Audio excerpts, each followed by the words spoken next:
지난주에는 거듭남에 대해서 했었고요. 거듭남을 확인하는 두 가지 방법이 있다고 말했습니다. 그 첫 번째가 회개라는 것을 통해서 죄와 죄들을 구분하고 또한 죄가 어떻게 다른지, 그리고 어떤 특정한 몇 가지의 죄들을 회개하는 것이 참된 회개가 아니라 인간의 영혼 안에 거하는 하나의 독립된 개체로서의 그 경향성으로 존재하는 죄를 인식할 뿐만 아니라 그것을 회개하는 것이 기독교가 말하는 참된 회개다, 이렇게 말을 했어요.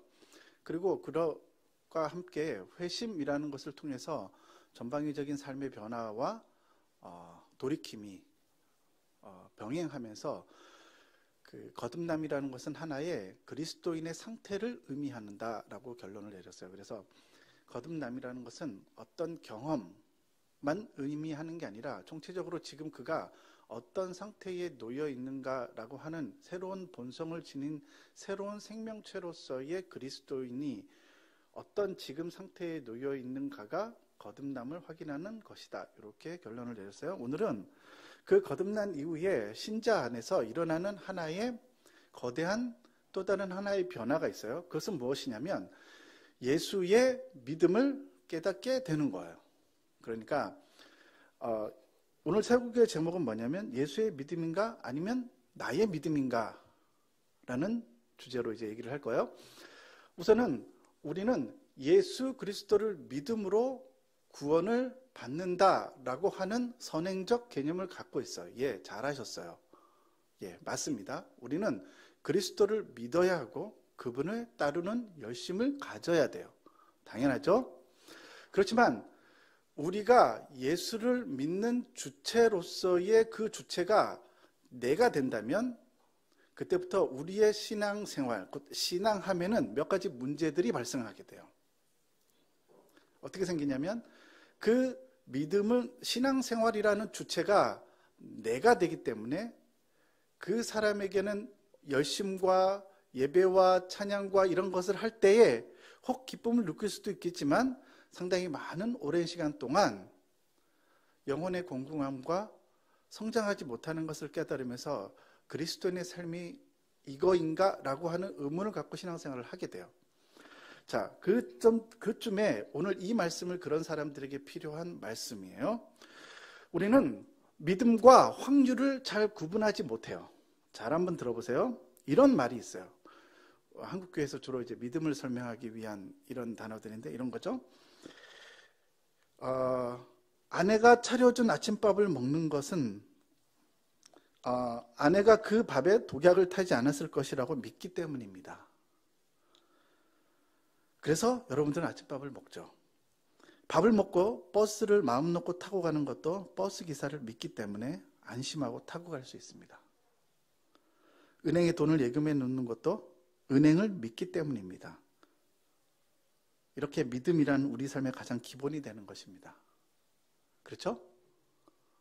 그렇다 끄떡이면 안 돼요. 이건 믿음이 아니라 확률이에요.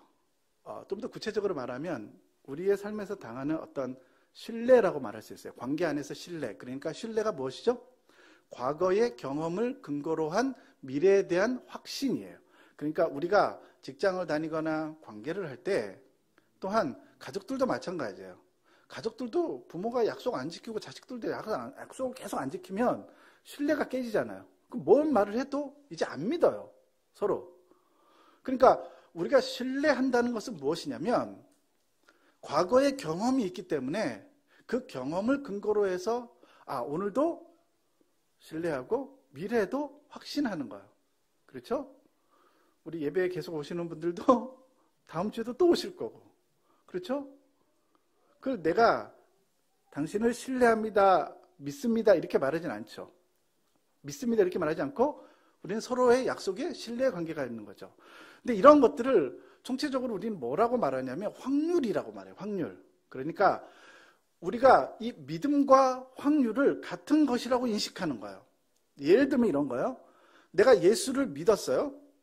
예수를 믿으면 구원을 받아요. 근데 99,999명은 구원을 받고 한 명은 구원을 못 받아요. 그럼 어떻게 되죠? 이게 확률이에요. 확률. 0.001%의 확률이 되는 거예요.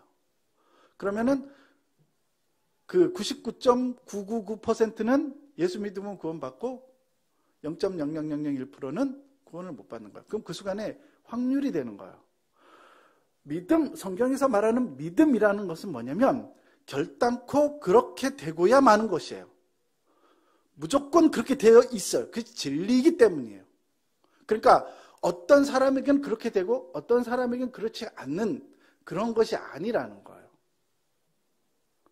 그러니까 우리는 믿음을 확률이라는 관점에서 믿음을 바라보는 거예요. 왜? 믿음의 주체가 나이기 때문이에요. 그러니까 여러분들은 내가 예수를 믿게 되면 그것은 확률이 되고 관계 안에서의 신뢰라고 하는 것이에요. 그러니까 이런 사람들의 특징은 신앙생활에서 거듭난 이후에 인간의 생사화복과 관계된 것들, 그리고 뭐 이런 걸 기도해요. 하나님 앞에. 그럼 어떨 때는 응답받고 뭐 응답 안 될 때도 있잖아요. 그러면 응답 안 되면 그때부터 신뢰의 관계가 깨지기 시작하는 거야. 그러면서 하나님을 원망하는 거야.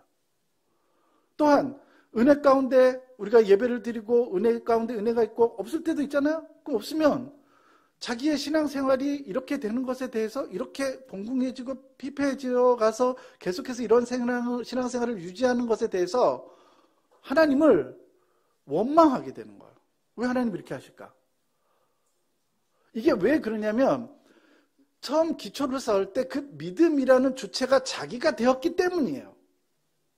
그러니까 이 사람들은 확률의 근거에서 또한 신뢰의 근거에서 하나님을 믿게 되는 것이고, 그 신뢰라고 하는 것은 우리의 삶이 어려워지고 어떤 깊은 침체에 빠지게 되면 그 신뢰는 약해지고 사라져요. 그럼 그때도 구원은 흔들리게 되는 거예요. 자, 우리가 성경에서 말하고 있는 믿음이라고 하는 것은 무엇이냐면 내가 예수 그리스도를 믿는 것이 아니라 예수의 믿음을 소유하게 되는 거예요. 이것이 여러 가지 문제들을 신앙생활에서 만들어내게 되었어요. 몇 가지의 성경적인 번역의 오류가 있었기 때문이에요. 우리가 읽는 개역성경은 1.1획도 틀린 것이 없고 완벽하다. 그게 우리가 믿는 완전 축자 영감설이 아니에요. 우리가 믿는 개혁주의, 곧 우리 교회가 속해 있는 합동교단에서 믿는 완전 축자 영감설이라고 하는 것은 이것이 번역이 되고 원문 성경은 남아있지 않아요? 다 번역본들이에요. 그럼에도 불구하고 성경의 단어에는 오류가 있을 수 있어요. 그렇지만 이 번역된 성경을 통하여서 하나님이 영감하시고 또한 하나님의 진리를 보존하셔서 성령께서 그 교회 가운데 진리를 보존하고 바른 진리를 가르치실 것이라고 하는 그 확신이 있는 거예요. 그게 완전 축자 영감설이에요. 어떤 사람들이 말하는 것처럼, 근본주의자들이 말하는 것처럼 단어 하나, 토시 하나, 이 모든 것이 하나님의 말씀이라고 생각하면 안 돼요.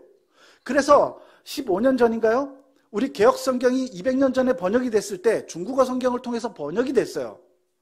우리는 원어 성경을 번역한 게 아니에요.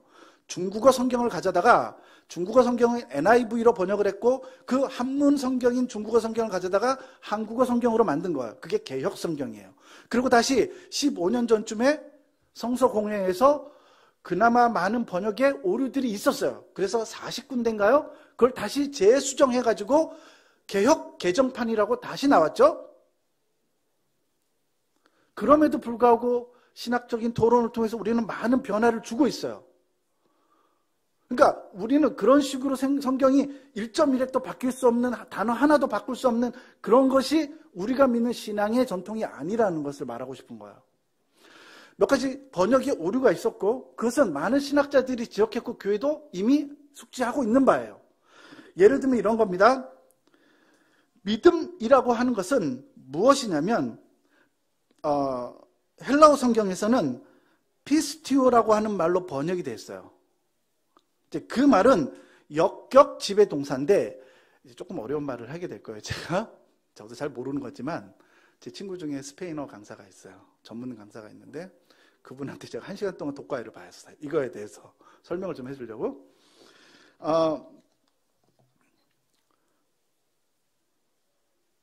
우리 헬라어 성경, 헬라어랑 한국어랑 근본적으로 다른 어떤 것이 있어요. 번역을 할 때. 뭐냐면 한국어에는 역격 지배 동사가 없어요. 그런데 오늘 성경에서 말하는 믿음이라고 나오는 헬라어는 전부 다 역격 지배 동사, 역격 동사로 표현되어 있어요. 그러니까 역격 명사는 있는데 우리말에는 역격 그 동사가 없대요. 그래서 이것을 번역하는데 많은 어려움이 있었어요. 번역하는 과정에서. 그래서 이 말을 우리는 어떻게 번역을 했냐면 로마서 3장 22절에 보면 이렇게 되어 있어요. 예수 그리스도를 믿음으로 말미암아 으로라고 번역을 했어요. 그러니까 그 예수님을 믿음으로라고 말을 했고, 그 다음에 갈라디아서 2장 20절도 어떻게 됐냐면 오직 예수 그리스도를 믿음으로 말미암는 줄 이렇게 번역을 했고요. 갈라디아서 3장 22절에 예수 그리스도를 믿는 믿음으로 말미암아, 또한 에베소서 3장 12절 그를 믿음으로 말미암아라고 이렇게 일괄적으로 그 믿음에 믿는 주체가 우리가 되도록 번역을 그렇게 한 거예요. 그런데 자, 스페인어 성경, 헬라어가 라틴어가 스페인어가 되고 다시 거기서 영어가 나온 거 아시죠? 예, 스페인어 성경에는 이 부분이 명확하게 설명이 되어 있어요.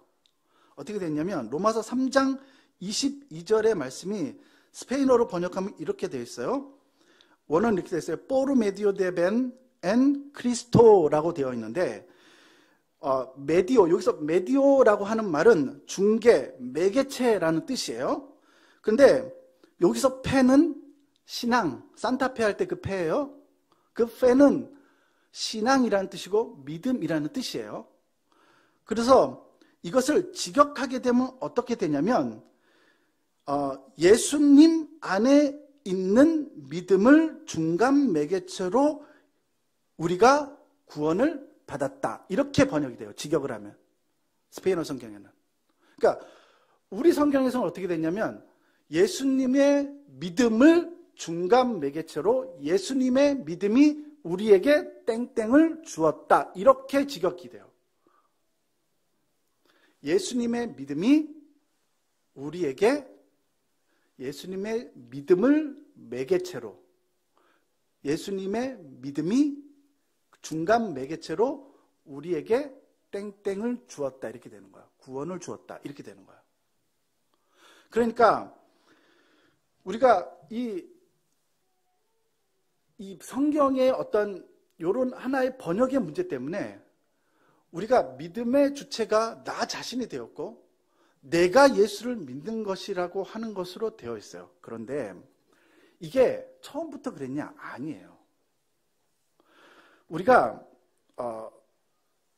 여러분들이 기억하셔야 될 게 라틴어 성경을 영어 성경으로 번역을 했었어요. 그게 첫 성경이 뭐냐면 킹제임스 버전이에요. 그래서 한국에서도 모든 신학교에서 가르치는 게 뭐냐면 우리는 지금 개역개정을 쓰죠. NIV 버전에 개역개정을 쓰는데 킹제임스 버전이 권위역이에요. 권위역이 무슨 뜻이냐면 개역성경과 킹제임스 버전을 같이 읽었는데 좀 말이 틀려요. 그러면은 권위역은 뭐냐면 이쪽에 우선권을 두는 거예요. 이 성경의 해석을 따라가는 거예요. 그게 뭐냐면 킹제임스 버전이에요.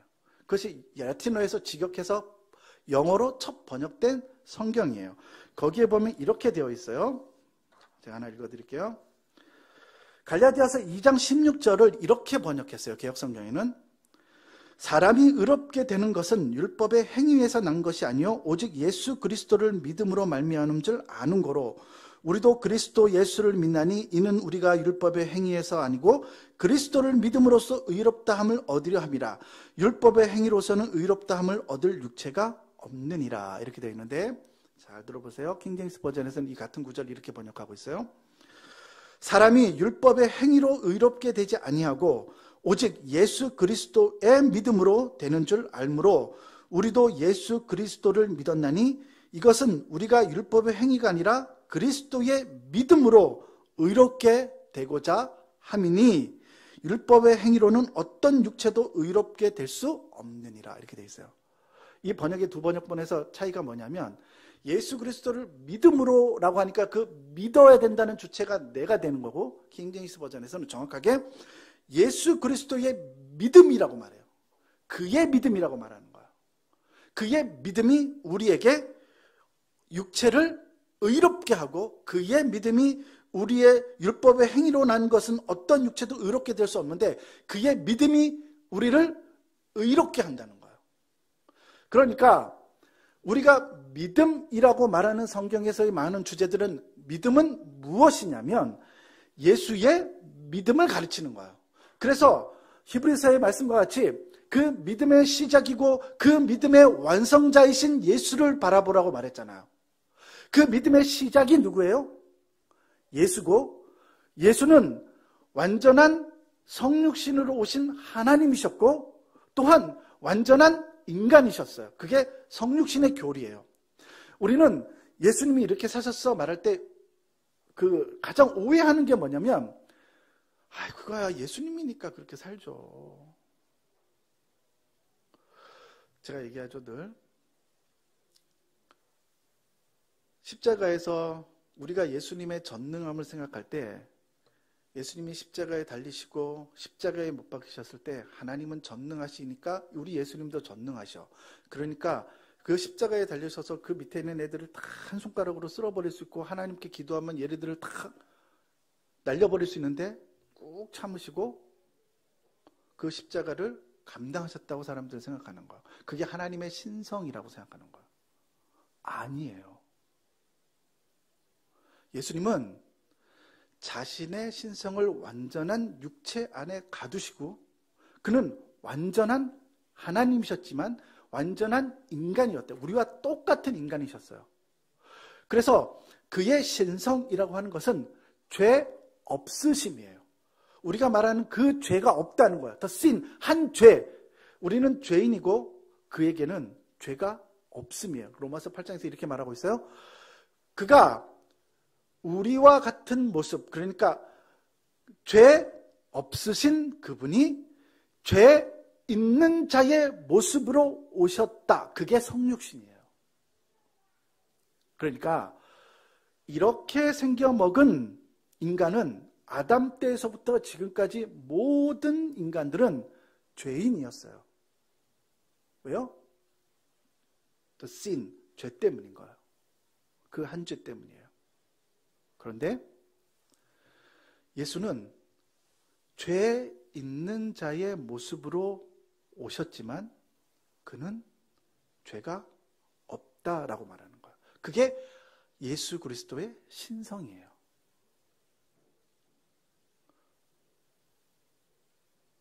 그러니까 예수님에게는 전능하심, 이렇게 한쪽으로 쓸어버릴 수 있는, 손가락 한 번을 튀기면은 모든 사람들을 없애버릴 수 있는 그런 신성 없어요. 그렇게 오해하면 안 돼요. 그런 거 없다고요. 그러니까 우리는 성경을 보면서 예수님이니까 그렇게 살죠. 예수님이니까 그렇게 하시죠. 아니에요. 그렇게 생각하면 안 돼요. 그래서 예수님은 자신의 삶 가운데에서 성부 하나님께 순종하고 그의 말씀을 지키고 그의 말씀에 순종하고 죽기까지 순종하는 그 과정을 통해서 그의 믿음이 증명된 거예요. 그리고 그의 믿음이 온전하여졌고 그의 죽으심과 믿음으로 그 믿음이 우리에게 전가가 된 거예요. 그래서 우리가 그의 믿음으로 구원을 받는 것이에요. 나의 믿음은, 우리도 믿음이 있죠. 우리도 예수님을 열심히 믿잖아요. 그분을 따르죠. 예, 맞아요. 그건 잘하고 있는 거예요. 그렇지만 여러분들의 그 믿음은 어느 때는 강한 것처럼 보이고 어떨 때는 강하고 헌신적이고 순종하지만 또한 어떨 때는 여러분들의 믿음은 흔들려요. 인간의 믿음이란 그런 거예요. 그리고 모든 인간은 모두가 다 배신하는 거예요. 여러분들 인생을 이제 더 살다 보면은 모든 사람들은 모두 다 배신해요. 그게 인생의 진리예요. 그래서 머리 검은 짐승은 거두는 게 아니다. 이런 어른들이 그런 말씀을 하시잖아요. 얼마나 많은 배신을 당했으면 그러셨겠어요. 인생이 그런 거예요. 그러니까 인간은 믿음의 대상이 아니라 사랑해야 될 대상인 거예요. 꼭 기억하세요. 인간은 저를 믿어요? 저도 여러분들의 사랑을 받아야 된 사랑의 대상인 거예요. 우리는 서로 사랑하고 위로해주고 격려하는 것이 누가 누구를 따르고 누가 누구의 스승이 될 수 있어요? 없어요. 오직 우주 예수 그리스도만이 우리의 스승이 되는 거예요. 그냥 나는 그 양떼들 중에 그 맨 앞에 있는 그 어리버리한 양떼 있죠. 양 중에 그런 정도인 거예요. 오직 우리 주 예수 그리스도만 목자이시고 그분이 우리를 인도하시는 거예요. 네? 그걸 믿어야 된다고요. 그러니까 그 예수의 믿음이 우리 안에 심겨졌어요. 죄를 회개함을 통해서 죄를 회개하잖아요. 그럼 그때 우리는 하나님의 은혜를 체험하고 그 은혜로 인해서 우리 안에 심겨져 있던 그 선물로 받은 하나님으로부터 선물로 받은 그 믿음이 우리 안에서 발화를 하고 싹을 딱 틔우게 되는 거예요. 믿음이. 그러면서 여러분들의 신앙의 여정이 이제 시작되는 거예요. 근데 또 어떤 사람들은 자신이 열심히 땅에다 믿음을 심는 거야. 믿음의 씨앗을 심어. 막 심어. 저번 주에 말했죠? 밭에 가라지도 같이 심겨져 있는 거야. 근데 처음에는 싹이 날 때 같이 비슷해 보여. 자신의 믿음으로 시작한 사람도 열심을 내고 찬양도 하고 눈물도 흘리고 뭐 다 해요. 다 한다고 신앙생활 할 때는. 같은 것처럼 보여요. 그렇지만 가라지는 마지막에 열매를 맺을 수가 없어요. 그러니까 예수 그리스도의 믿음의 씨앗이 심겨진 그 사람만이 예수의 성령의 열매들을 맺으면서 살아가는 거예요. 이런 차이가 있는 거야. 그러니까 우리에게는 예수의 믿음이 필요하고 그 믿음만이 우리에게 구원을 가져다 주는 근거가 되는 거예요. 오직 예수의 믿음만이 나에게 구원을 가져다 준다고요. 그러니까 우리야말로 예수의 믿음을 필요로 하는 사람이 되는 거예요. 그러니까 이 부분에서 우리는 이것을 깨달아야 돼요. 예수 그리스도의 그 믿음이 우리에게 필요하다는 것을 인식해야 된다는 거예요. 갈라디아서 3장 21절에 이렇게 되어 있어요. 그러나 성경 기록의 모든 것을 죄 아래 가두어 두었으니 이것은 주께서 믿는 자들에게 예수 그리스도의 믿음으로 말미암는 약속을 주려 하심이라. 이렇게 되어 있어요.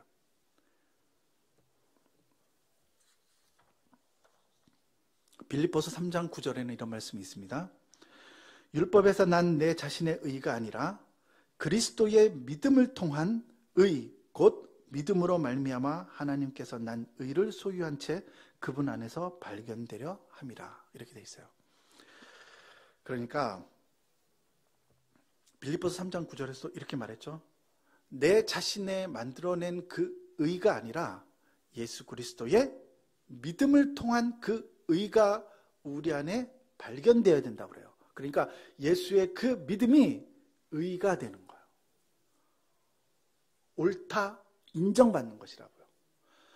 내가 심어놓은 나의 믿음이 아니라 그의 믿음이 선물로 주어졌고 그의 믿음이 우리 안에 있어서 그의 믿음이 성부 하나님 앞에서 의로 인정이 되는 거예요. 그래서 바울이 이렇게 고백했죠.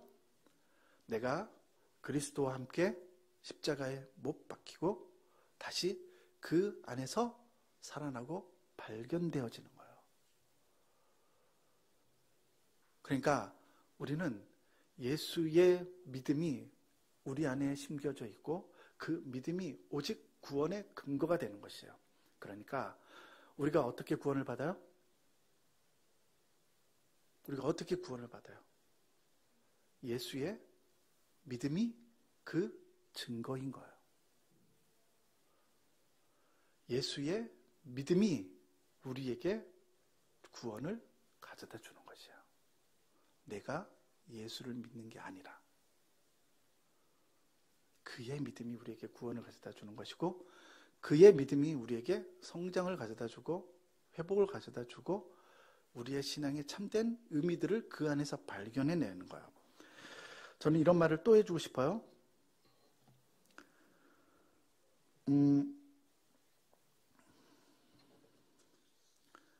몇 가지 우리가 좀 봐야 될 게 뭐냐면 히브리서 12장 2절에 이런 말씀이 있어요. 그리스도는 믿음의 창시자이요 완성자이시다라는 말이 히브리서 12장 2절에 있어요. 그 다음에 고린도 12장 9절에 보면은 믿음은 성령의 선물이라고 말해요. 성령께서 우리에게 그 믿음을 선물로 주었어요. 누구의 믿음? 예수의 믿음을 선물로 받은 거예요. 그 다음에 믿음은 성령의 열매라고 갈라디아서 5장 22절에 이렇게 말하고 있어요. 믿음은 하나님의 말씀으로부터 오는 것이라고 로마서 10장 17절에 말씀하고 있고요. 믿음은 그 그리스도 안에 있는 것이에요.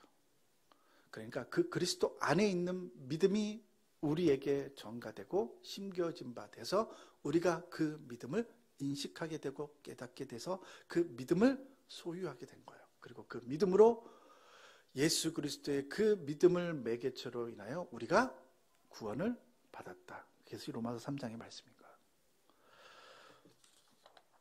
그런데 어떤 사람이 이렇게 반론을 제시해요. 근데 이런 말씀도 있잖아요. 내가 만일 내 입으로 예수를 주로 시인하면 또 하나님께서 그를 죽은 자 가운데서 살리신 것을 내 마음에 믿으면 구원을 얻으리니 사람이 마음으로 믿어 의에 이르고 입으로 시인하여 구원에 이른다라는 말이 있어요. 로마서 10장 9절에서 10절 말씀이에요. 그러니까 우리가 입으로 시인하면 구원을 받는다는 거예요. 예수를 마음으로 믿어 입으로 시인하면 구원을 받는다는 것이에요. 이건 뭔가요?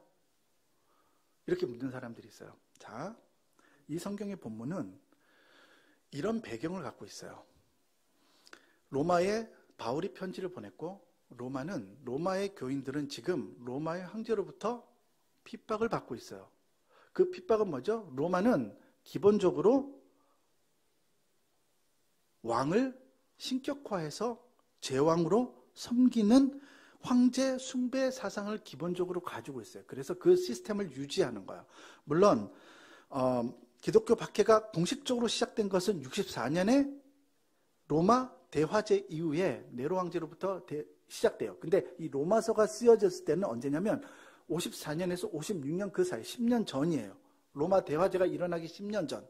그런데 그 이전부터 로마에서는 보이지 않게 박해가 있었어요. 그것이 뭐냐면 기본적으로 로마의 사람들은 황제를 숭배하는 사상이 있었기 때문에 왕을 내가 이상하게 보세요. 왕을 숭배하는데 내가 거기서 공개적으로 예수가 나의 왕이라고 시인하면서 돌아다니고 있는 거예요.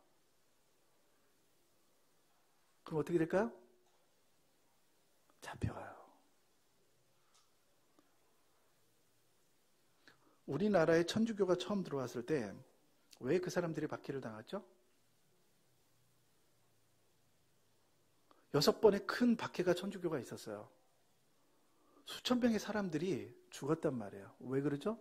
첫 번째는 조선의 왕을 섬기지 않고 자신들의 왕을 섬기는 그게 첫 번째 이유였고, 두 번째는 산업공사인 사회의 시스템을 부정하는 거예요. 그러니까 평등하다고 말하고 신분제가 분명한 조선의 시대에서 그것이 아니라 모두가 평등하다고 가르쳤어요. 예수가 십자가에 달리셨을 때 그의 제목의 팻말이 뭐였어요? 기억하세요? 자칭 유대인의 그리스도인이라. 유대인의 왕이다. 이렇게 되어 있었어요. 그러니까 유대인의 왕이다라고 하는 팻말을 쓰니까 대제사장이 그걸 보고는 본디오 빌라도에게 그거 바꿔달라고. 그래서 자칭 이렇게 들어간 거예요. 예수님 왜 십자가에 달려 돌아가셨죠? 자기가 왕이라고 그랬기 때문이에요. 그러니까 이 본문의 구절은 그런 상황에서 나온 거예요. 그러니까 보세요. 내 입으로 예수를 주라 시인하면, 예수가 나의 왕이라고 시인하면 하나님께서 그를 죽은 자 가운데서 살리신 것처럼 내 마음에 믿으면 구원을 얻는다는 거예요. 이거를 가르쳐서 오늘날 우리가 예수 믿으세요? 아멘. 이것과 그것이 같다고 말하는 거예요, 지금?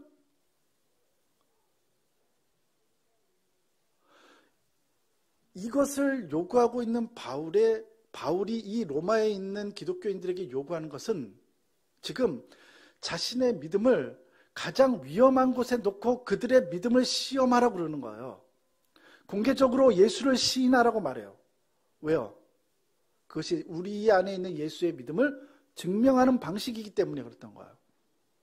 그러니까 이 구절을 가지고 오늘날 우리가 사형리를 들고 예수를 주라 시인하면 당신은 구원을 받습니다라고 말하는 것은, 그것과 이것을 등치시키는 것은 너무나 말도 안 되는 거예요. 여러분들에게 우리가 이런 시대를 살아갔다고 생각해 보세요. 우리가 예수를 왕이라고 공개적으로 돌아다니면서 시인하고 그렇게 떠들고 돌아다니는 거예요. 그럼 온전하겠어요? 그 정도의 믿음의 순종의 그 수준을 요구하는 거라고요. 이게 무서운 말씀인 거예요, 이게. 그러니까 여러분, 그렇게 간단하게 내가 예수를 주라고 시인하는 그 정도의 그런 것들을 요구하는 게 아니란 말이에요. 그러니까 우리가 생각할 때 이것을 기억해야 돼요. 오직 예수 그리스도의 믿음으로, 그의 믿음으로 우리가 구원을 얻는 것이고, 내가 예수 그리스도를 믿는 것이 아니라 그의 믿음이 우리에게 구원을 가져다 주는 것이에요. 그러니까 우리의 구원의 반석이신 그분, 우리의 반석의 근거는 무엇이죠? 나의 믿음인가요? 아니면 그분의 믿음인가요? 죽기까지 순종하시고 하나님이 그 죽음에서부터 부활하셔서 완전히 새로운 존재로 만드신 그 하나님의 순종함을, 하나님 앞에 순종함을 통해서 그 순종이 믿음으로 인정받은 거라고요. 그래서 예수님의 믿음이 의롭다 성부 하나님께서 인정이 되었고, 그 믿음이 근거가 되어서 우리가 믿음 있다고 인정이 되는 거예요. 그게 칭의의 교리인 거예요. 의롭다 칭해 주는 거예요. 왜요? 내가 예수를 믿기 때문에? 아니요. 그 믿음이 우리의 영혼 안에 심겨졌고, 그 믿음의 근거로 하나님은 너에게 죄 없다 하시는 거라고요. 이것이에요. 그러니까 여러분들의 구원의 근거를 믿음, 곧 예수의 믿음의 그 반석에서부터 놓고, 그분이 주춧돌이고 그분이 모퉁이돌이고 그분이 그 시작이 된 거예요. 우리의 신앙생활은 무엇이죠? 그분의 믿음을 알아가는 거예요.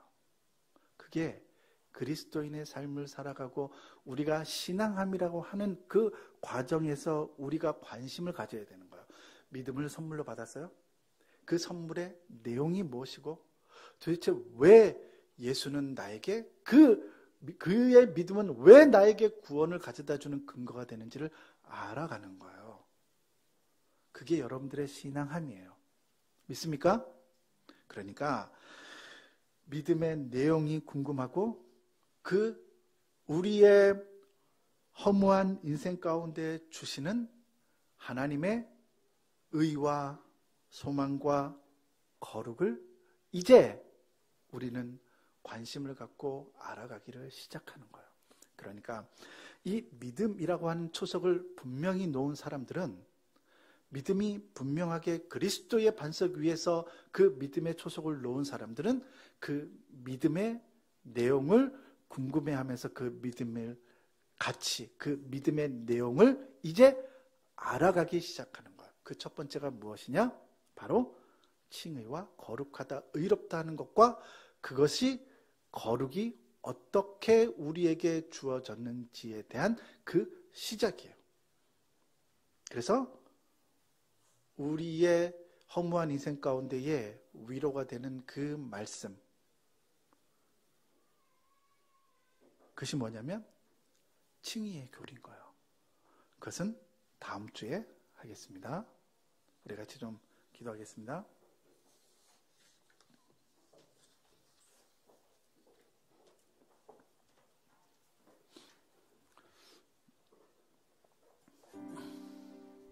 우리가 찬양할 때 기억했으면 좋겠어요. 이 찬양에 예루살렘이라고 말하잖아요. 예루살렘 하나님을 찬양하라라고 말해요. 그 예루살렘이 무슨 뜻이냐면 하나님의 백성들 곧 그리스도인들을 부르는 애칭이에요. 우리가 연애를 하면 우리의 사랑하는 사람을 이름으로 부르지 않고 애칭으로 부르죠. 그래서 아가서의 말씀처럼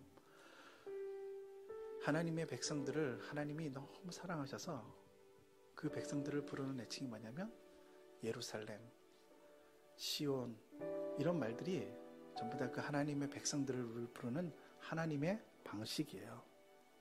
우리 같이 그것을 좀 기억하면서 오늘 이 찬양 같이 하면서 우리가 좀 기억할 것은 무엇이냐면